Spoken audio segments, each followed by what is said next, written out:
And now, more with Social Women, with your hosts, Pat Cruz, Amy Diaz, and Bronwyn Dannenfelser.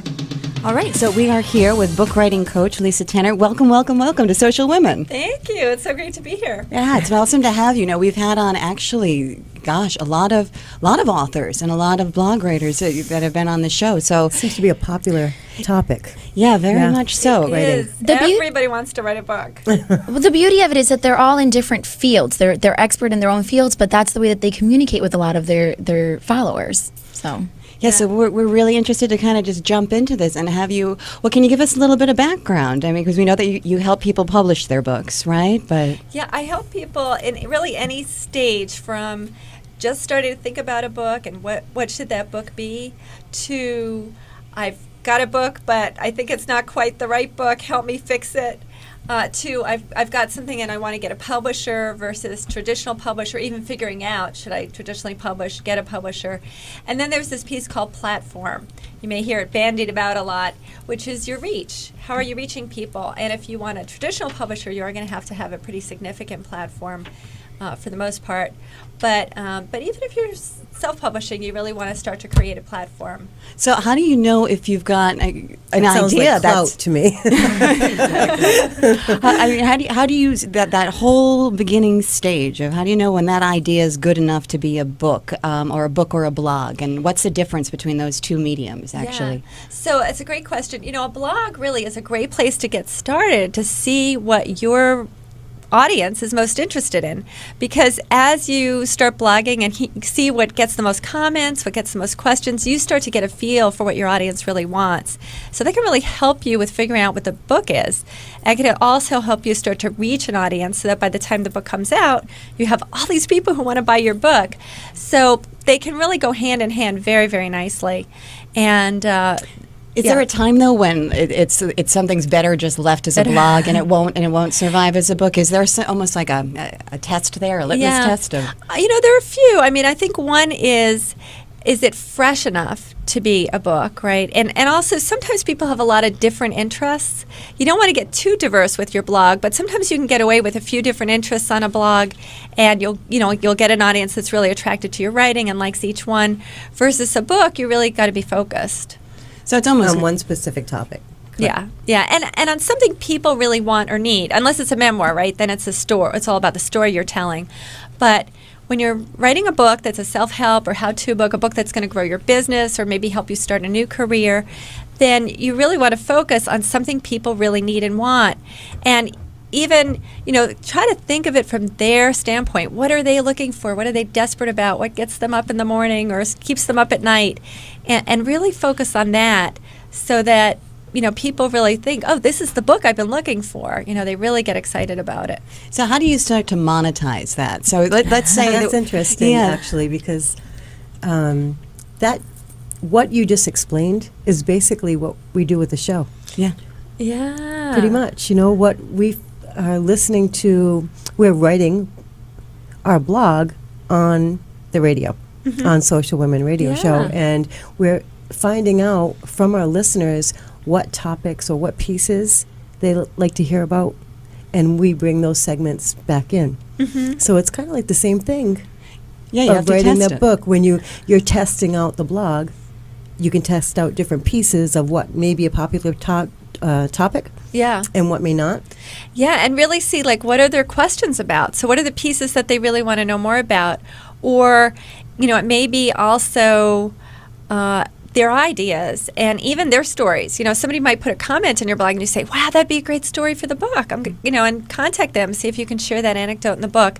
So there's a lot of ways the two can work very synergistically. Now, we've got fiction and nonfiction and how-to books and memoirs. Is there one, you've had a lot of clients. I know that your clients have been on Oprah and ABC News and Good Morning America. Is there one kind of genre that really works better, or you're able to make more money? How does that work? Yeah. Fiction is a whole thing unto itself, so I won't talk too much about fiction because really what I focus on is nonfiction, how-to and memoir. For the most part, the how-to books are really what's going to help you start a new career, which many of my clients do, or to really grow their businesses, which they also do, or to just be seen as an expert kind of in a bigger way, or change the national discourse. I have writers who authors who, let's say, are therapists or coaches or consultants, and they really want to make a big change in the world. That book can help them do that. But when we talk about monetizing, right. It really, let's get back to the money. I'm interested in what you're saying anyway, besides that. So I'm a director of development. I'm sorry, it comes natural to me. No, it is such a great tool. And I'll give an example. So Ivana Maggiore is a client of mine. She wrote the book Fashion Feng Shui, The Power of Dressing with Intention. And she's the person who took Feng Shui, the Chinese art of placement, right? You think usually of houses. Mm-hmm. She took that to applied it to the body and to dressing your mind, body, and spirit, your intention and your physical body and, kind of your aspirations, what you want to bring into the world. And so it's a really exciting book. It's a beautiful book. My headphones are coming off. Sorry to yell into the mic. And so people will find her book on the internet. They'll be browsing, maybe under fashion. Who knows what they're looking under. So there's actually fashion feng shui? There is fashion feng shui. All this time, I just fall out of bed, whatever's closest, I just wear. That's what I do. That's great. You'll be excited when you read the book. And how your life changes, how you get to monetize when you read this book. Well, when I dress the way I am right now, people talk to me. The other way, it's, they think I'm homeless. So Ivana is, people will find this book online, they'll buy it, they'll read it in one sitting, and a lot of people, and they will automatically sign up for this seminar for $3,500 to learn how to be a fashion feng shui consultant, or just to learn how to do it for themselves. So that book is online, selling your programs in a way that, even a website often can't do. It's very, very powerful. So how do you get from A to B, though? The idea is there. So she came up with the fashion feng shui. We'll use her as an example. And she would come to you because now you've got to deal with publishers. And do you go to a big publisher or a little publisher? How does that work? Okay. So first of all, she's an interesting example to use because she came to me and she had notes all over the place and sort of had half a book written and another half a book written and said, help me, and it would have been easier to start from the beginning. So I really caution people, if you're just getting started, get started the right way. Really get clear on who your audience is, your goals. Make sure you write the right book because you don't want to sort of be having sort of stuff all over the place that doesn't come together as a book. So your structure is really important. An outline, perhaps, to start with? Definitely. And, sometimes we think creatively, we don't want to be stuck to something. Your outline can change, but it's really important to have one, to have that structure. And that's one of the pieces I help people with is really getting clear on what's the right book that's going to help you meet your goals, your monetizing goals, your philanthropic goals, whatever it is, right? And all those goals together, what you want to do to change your readers' lives, transform their lives. All of that, really be clear on that. Be clear on who your audience is, right? Really get to know them. Really be sure that you're writing for the right audience for your goals, too. Sometimes people have one goal for their business and then they're writing to a different audience for their book. It doesn't make sense. So you really want to think this through. Actually, I'm really interested in what we were just talking about as we were coming into this, Lisa. You were telling me you wrote a book. This is what kind of got you into then wanting to be able to help people publish their own books, and that's why you become successful. But how did you get started in this whole process? So I had this weird idea out of my field, but for a book, and it took me a long time to get this book published.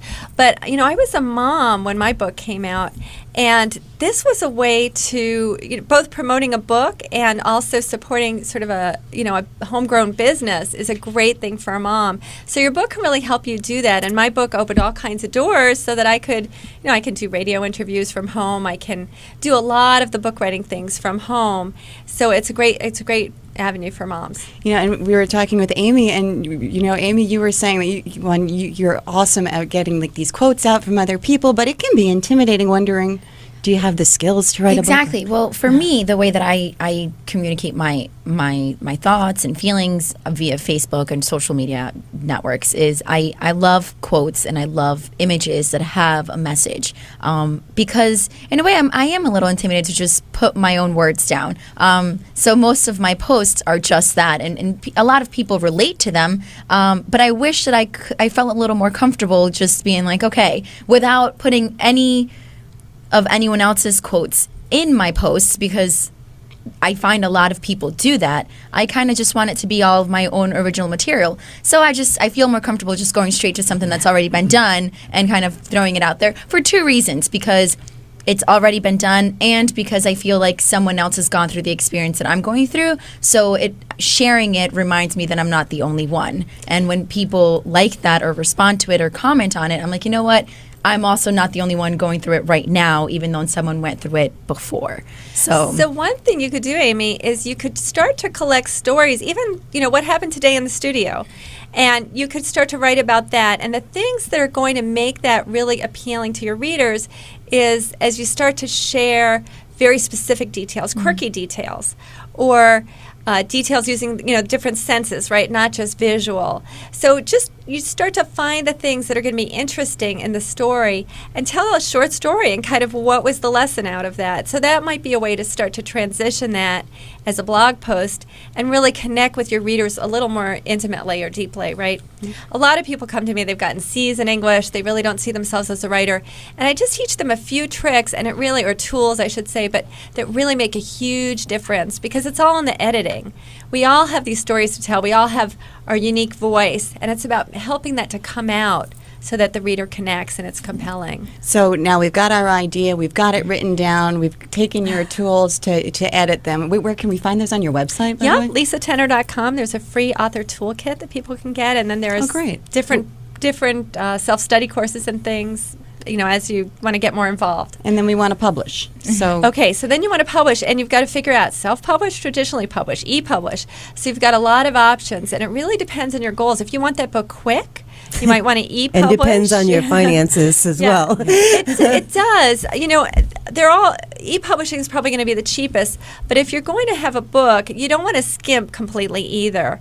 I'd say you want a really nice cover, so you may want to spend somewhere between $500 and a couple $1,000s to get a really nice cover. You want decent layout and decent paper so it looks like a quality book, especially if you're hoping to get consulting gigs for that or hoping to get coaching clients or, hoping that that's going to monetize, then you don't want to just put something shoddy out there, and you probably do want to get an editor too. So I'd say don't skimp too much. Even if you have to barter for services, find a way. And once you publish, who then, this sounds like a stupid question probably, but once you publish, who gets it into all these bookstores and who's managing that? Is that your own personal responsibility? So it depends, right? And if you self-publish, it's harder to get into those bookstores. It's really more online that you're going to be selling it for the most part, or back of the room when you're speaking. But if you traditionally publish, then your publisher does that. And then you don't have to do the cover and the layout. They do all of that. But it's a longer process, and you have to have something of a following to get them interested. You have to have a book proposal, which is something I help people with too. And you have to have an agent, usually. But you probably want to have an agent. Lots of good reasons to have a literary agent. But when you get to that stage, you get that after you get there after the book's written, you've gotten it published, then you go for your agent?